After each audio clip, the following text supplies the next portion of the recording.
దేశంలోని వరద ప్రభావిత రాష్ట్రాలకు కేంద్ర ప్రభుత్వం నిధులు విడుదల చేసింది. 14 రాష్ట్రాలకు సుమారు 6,000 కోట్లు రిలీజ్ చేసింది. ఇంతకీ ఏపీ, తెలంగాణకు కేంద్రం విడుదల చేసిన వరద సాయం ఎంత? దేశవ్యాప్తంగా వరద ప్రభావిత ప్రాంతాలకు కేంద్ర హోంశాఖ 5,858 కోట్లు విడుదల చేసింది.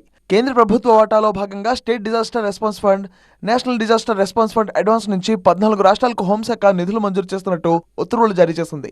ఆంధ్రప్రదేశ్, తెలంగాణ, గుజరాత్, మహారాష్ట్ర సహా పలు రాష్ట్రాల్లోని వరద ప్రభావిత ప్రాంతాల్లో ఇటీవలే కేంద్ర బృందాలు పర్యటించాయి. ప్రస్తుతం కేంద్రం విడుదల చేసిన నిధుల్లో ఆంధ్రప్రదేశ్కు 1,036 కోట్లు, తెలంగాణకు 416 కోట్లు అందించింది. అత్యధికంగా మహారాష్ట్రకు 1,492 కోట్ల వరద సాయం ప్రకటించింది. అస్సాంకు 716 కోట్లు, బీహార్కు 655 కోట్లు, గుజరాత్కు 600 కోట్లు, హిమాచల్ ప్రదేశ్కు 189 కోట్లు, కేరళకు 145 కోట్లు, మణిపూర్కు 50 కోట్లు, మిజోరాంకు 21 కోట్లు, నాగాలాండ్కు 19 కోట్లు, సిక్కింకు 23 కోట్లు, త్రిపురకు 25 కోట్లు, పశ్చిమ బెంగాల్కు 468 కోట్ల నిధులు కేంద్ర హోంశాఖ ప్రకటించింది. తెలంగాణలోని పలు జిల్లాలను భారీ వర్షాలు వణికించాయి. ముఖ్యంగా ఖమ్మం నగరంతో పాటు ఉమ్మడి నల్గొండ, వరంగల్ జిల్లాల్లోని పలు ప్రాంతాలు భారీ వర్షాలతో తీవ్రంగా దెబ్బతిన్నాయి.